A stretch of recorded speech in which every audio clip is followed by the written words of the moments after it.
ಸಮಯ ಆಗಿದೆ, 2 ನಿಮಿಷದಲ್ಲಿ ಮುಗಿಸ್ತೀನಿ.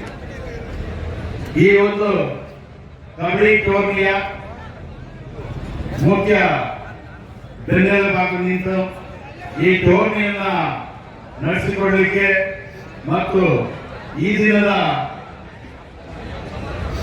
ನಮ್ಮ Udhayanidhi Stalin deputy chief minister Udhayanidhi Stalin birthday ಜ್ಞಾಪಕಾರ್ಥವಾಗಿ ಹೊಸೂರಿನಲ್ಲಿ ಈ ಒಂದು ಟೂರ್ನಿಯನ್ನ ಆಯೋಜಿಸಬೇಕಂತ ನಮ್ಮ ಜನಪ್ರಿಯ ಶಾಸಕರಾದಂತ ಶ್ರೀ ವೈ ಪ್ರಕಾಶ್ ಅವರು ಕೇಳಿಕೊಂಡಾಗ ಈ ಒಂದು ಟೂರ್ನಿಯನ್ನ ಆಯೋಜನೆ ಮಾಡಲಿಕ್ಕೆ ನಮ್ಮ ತಮಿಳುನಾಡು ಕಬಡ್ಡಿ ಅಸೋಸಿಯೇಷನ್ ಪದಾಧಿಕಾರಿಗಳು ಮತ್ತು ಕಾರ್ಯದರ್ಶಿಗಳಾದಂತ ಶಫಿ ಸರ್ ಈ ಒಂದು ವೇದಿಕೆ ಮೇಲೆ ಇದ್ದಾರೆ. ಮೊದಲನೇದಾಗಿ ಈ ಒಂದು ಟೂರ್ನಿಯನ್ನ ಆಯೋಜನೆ ಮಾಡಲಿಕ್ಕೆ ನಮ್ಗೆ ಅವಕಾಶ ಮಾಡಿಕೊಟ್ಟ ಈ ತಮಿಳುನಾಡು ಅಸೋಸಿಯೇಷನ್ ಸೆಕ್ರೆಟರಿ ಮತ್ತು ಎಲ್ಲ ಪದಾಧಿಕಾರಿಗಳಿಗೂ ನಮ್ಮೆಲ್ಲರ ಪರವಾಗಿ ತುಂಬ ಹೃದಯದ ವಂದನೆಗಳನ್ನ ಮೊದಲನೇದಾಗಿ ಅರ್ಪಿಸ್ತಾ ಇದ್ದೀನಿ. ಯಾಕಂದ್ರೆ ಇದು ಪರ್ಟಿಕ್ಯುಲರ್ಲಿ ಒಂದು official tournament. Tamil Nadu men's section 38 ತಂಡಗಳು, ಒಂದು ಜಿಲ್ಲೆಗೆ ಒಂದೇ ತಂಡ. ಈಗ ತಮಿಳುನಾಡು ಟೀಮ್ ನ ಆಯ್ಕೆ ಮಾಡ್ತಾರೆ. ಇದರಲ್ಲಿ ಸುಮಾರು 23 ಜನ ಪ್ರೋ ಕಬಡ್ಡಿನಲ್ಲಿ ಆಡದಂತ ಆಟಗಾರರು ಸಹ ಸ್ಪರ್ಧೆಯಲ್ಲಿ ಪಾಲ್ಗೊಳ್ತಾರೆ.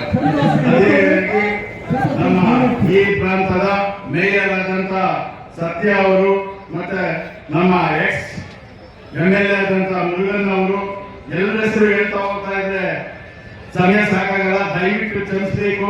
ಎಲ್ಲ DMK ಕಾರ್ಯಕರ್ತರು, ಪದಾಧಿಕಾರಿಗಳು ಮತ್ತೆ ಮೇಯರ್ಸು ಮತ್ತೆ ಉಪಮೇಯರ್ಸು ಮತ್ತೆ ಕೌನ್ಸಿಲರ್ಸ್ ಮತ್ತೆ ಜಿಲ್ಲಾ ಪದಾಧಿಕಾರಿಗಳು ಎಲ್ಲ ಪದಾಧಿಕಾರಿಗಳು ಒಟ್ಟುಗೂಡಿ ಮೊದಲನೇದಾಗಿ ಅಭಿನಂದನೆ ತಿಳಿಸ್ತಾ ಇದ್ದೀನಿ. ಈ ಒಂದು ಕಾರ್ಯಕ್ರಮಕ್ಕೆ ಸುಮಾರು 6 ತಿಂಗಳಿಂದ ನಾವು ಪರ್ಮಿಷನ್ ಪಡೆದು ಸುಸಜ್ಜಿತವಾಗಿ ಈ ಒಂದು ಇಂಡೋರ್ ಸ್ಟೇಡಿಯಂ ಟೈಪ್ ಮಾಡಿಕೊಟ್ಟ ಕುಮಾರ್ ಅವರಿಗೂ ಮತ್ತು ನಮ್ಮ ಗೋಪಾಲ್ ಸರ್ ಅವರಿಗೂ ಎಲ್ಲ ತಂಡದ ಪದಾಧಿಕಾರಿಗೂ ಕೋಚ್ಗೂ ಮ್ಯಾನೇಜರ್ಗೂ ಈ ಸಮಯದಲ್ಲಿ ಅಭಿನಂದನೆ ತಿಳಿಸ್ಕೊಡ್ತೀನಿ. ಈ 3 ದಿವಸದ ನಡೆಯುವ ಕಾರ್ಯಕ್ರಮದಲ್ಲಿ 38 ಜಿಲ್ಲೆಗಳಲ್ಲಿ ಲೀಗ್ ಕಮ್ ನಾಕ್ಔಟ್ ಬೇಸಿಸ್ ಅಲ್ಲಿ ಮತ್ತು ಸಂಡೇ ಭಾನುವಾರ ದಿವಸ ಮಹಿಳಾ ತಂಡಗಳು ಭಾಗವಹಿಸ್ತಾರೆ.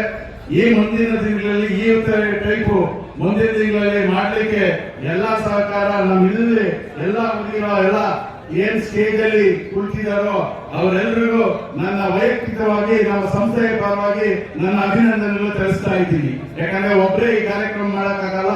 ಇದ್ರ ಜೊತೆಲಿ ನಮ್ಮ ಎಲ್ಲಾ ಶಾಲೆಯ ಸ್ಟಾಫ್ ಪ್ರಿನ್ಸಿಪಲ್ಸ್ ಇರ್ಬೋದು, ಅಧ್ಯಾಪಕರಿಂದ, non teaching staff, driver, press, media ಮತ್ತೆ ಲೈಟ್ಸ್ ಎಲ್ಲ ಅರೇಂಜ್ಮೆಂಟ್ ಮಾಡಿಕೊಟ್ಟ ಎಲ್ರಿಗೂ ವಂದಿಸ್ತಾ ನನ್ನ ಮಾತನ್ನು ಮುಗಿಸ್ತಾ ಇದ್ದೀನಿ. ಜೈ ಹಿಂದ್.